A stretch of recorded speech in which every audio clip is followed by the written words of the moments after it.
నమస్కారం. Please do subscribe AP power news. Thank you.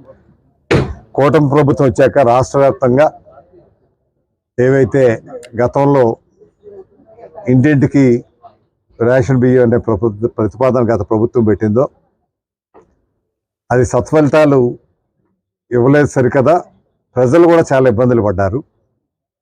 ఎందుకంటే ఎప్పుడో వచ్చేవారు, వాళ్ళు ఎప్పుడో వస్తున్నారో తెలియదు. ఆ రోజు పనులన్నీ ఆపుకొని వాళ్ళు కూలికి వెళ్ళే వాళ్ళు ఆ రోజు 300 రూపాయలు నష్టపోయి రోజంతా ఆగాల్సి వచ్చేది. ఒక్కొక్కసారి ఆ రోజంతా ఉన్నా సరే వచ్చేది కాదు. ఈ సమస్యలన్నీ కూడా ఎన్నికల్లో చూసాం కాబట్టి ఈ సిస్టమ్ మార్చి మళ్ళీ గతంలో షాపులు ఏవైతే ఉన్నాయో రేషన్ దుకాణాలు అవే షాపులు కొనసాగించడం వల్ల అయితే ప్రభుత్వానికి అయితే సుమారు 800 కోట్ల రూపాయలు రాష్ట్ర వ్యాప్తంగా నష్టం వస్తున్నప్పటికీ ప్రజలకి మేలైనటువంటి సదుపాయాలు జరుగుతాయనే ఉద్దేశంతో మన గౌరవ ముఖ్యమంత్రి వర్యులు నారా చంద్రబాబు నాయుడు గారు, గౌరవ ఉప ముఖ్యమంత్రి వర్యులు పవన్ కళ్యాణ్ గారు ఆలోచించి నాదెండ్ల మనోహర్ గారు మంత్రివర్యులు ఆధ్వర్యంలో మళ్ళీ పూర్వస్థితిని కొనసాగించే విధంగా కార్యక్రమాలు తీసుకోవటం. ఇది ఒకటే కాదు, ఏవైతే పాత వ్యాన్లు ఉన్నాయో అవి ఆ నిర్వహణ ఎవరైతే గతంలో చేసేవారో వారికే మళ్ళీ అప్పగించేవి, వాళ్ళకు కూడా ఉపాధి కలిగే విధంగా వాళ్ళ కడుపు కొట్టకుండా వాళ్ళకు కూడా మేలు జరిగే కార్యక్రమంతో చేశారు. ఇప్పుడు ఏదైతే రేషన్ దుకాణాలు ఉన్నాయో ఇవన్నీ కూడా రేషనలైజ్ చేయాలని, వాళ్ళకు కూడా ఆదాయ మార్గాలు పెంచాలని, దాని ద్వారా ప్రజలకు మేలైనటువంటి సదుపాయాలు జరగాలనేటువంటి ఆలోచనతోనే ఒక మినీ మాల్స్ కింద ప్రతి రేషన్ డిపోను కూడా మార్చాలనే ఆలోచన ప్రభుత్వానికి ఉంది. ఏవైతే పెద్ద పెద్ద కంపెనీలు ప్రొడక్షన్ లెవెల్లోనే ఫ్యాక్టరీ లెవెల్లోనే మాట్లాడి హోల్సేల్ రేట్ల మీద సరుకులు వచ్చే విధంగా, ఇప్పుడు ఏవైతే ప్రైవేట్ మాల్స్ ఎట్టగైతే తక్కువ రేటుకి ప్రొడక్షన్ ఫ్యాక్టరీని తీసుకొని వచ్చి అమ్ముతున్నారో దానివల్ల ఆ పోటీకి తట్టుకోలేకపోతున్నారు రిటైల్ వర్తకులు.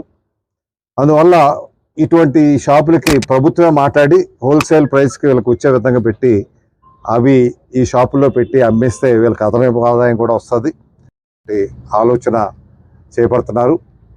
దీంతోపాటు కొత్తగా రేషన్ కార్డు పేర్లు నమోదు చేసుకున్న వాళ్ళు, లేదు కార్డులు విడదీసుకోవాలనే వారు, ఇవన్నిటికి కూడా వెసులుబాటు కల్పించింది ప్రభుత్వం.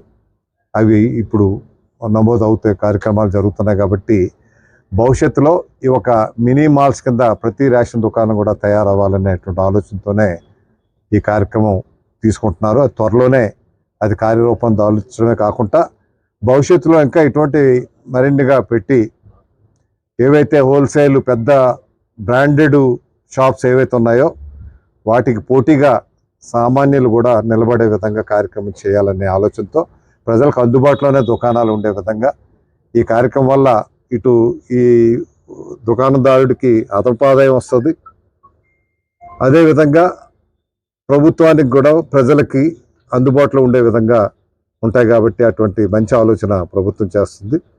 దానికి ఇది శుభారంభంగా భవిష్యత్తులో మంచి సేవలు ప్రజలకు అందించే విధంగా ఈ కార్యక్రమం రూపొందించినటువంటి, గతంలో ఉన్న సిస్టమ్ని రద్దు చేసి ఈ పాత విధానాన్నే కొనసాగిస్తున్న అవకాశం కల్పించిన మన ముఖ్యమంత్రి చంద్రబాబు నాయుడు గారికి, ఉప ముఖ్యమంత్రి పవన్ కళ్యాణ్ గారికి, అదేవిధంగా నాదెండ్ల మనోహర్ గారికి నా హృదయపూర్వక అభినందనలు తెలియపరుస్తున్నాను.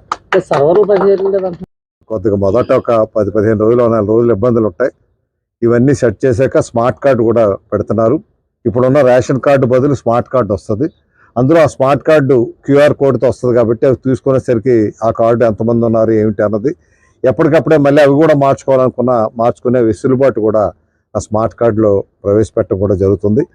ఇవి కూడా డిజిటల్ పేమెంట్స్ చేయాలనే ఆలోచనతోనే ప్రభుత్వం ఉంది. త్వరలోనే ఆ ప్రక్రియ కూడా పూర్తి స్థాయిలో అయితే కరప్షన్ ఏ లెవెల్లో అవ్వకుండా ఎంతైతే పైసలతో ఆ పేమెంట్ ఎంతైతే ఉందో ఆ పేమెంట్ ట్రాన్స్ఫర్ అయ్యే విధంగా, డిజిటల్ ట్రాన్స్ఫర్ అయ్యే విధంగా, నా దగ్గర చిల్లర లేదని చెప్పి ఆ ₹2 ₹3 ఉండిపోవడం జరుగుతుందనేసి కొంతమంది నుంచి కంప్లైంట్స్ ఉన్నాయి. కాబట్టి ఆ అవకాశం కూడా లేకుండా డిజిటల్ పేమెంట్స్, స్మార్ట్ కార్డు అవి కూడా భవిష్యత్తులో బహుశా 1-2 నెలల్లో అవి కూడా అమలు జరిగే కార్యక్రమం జరుగుతుంది.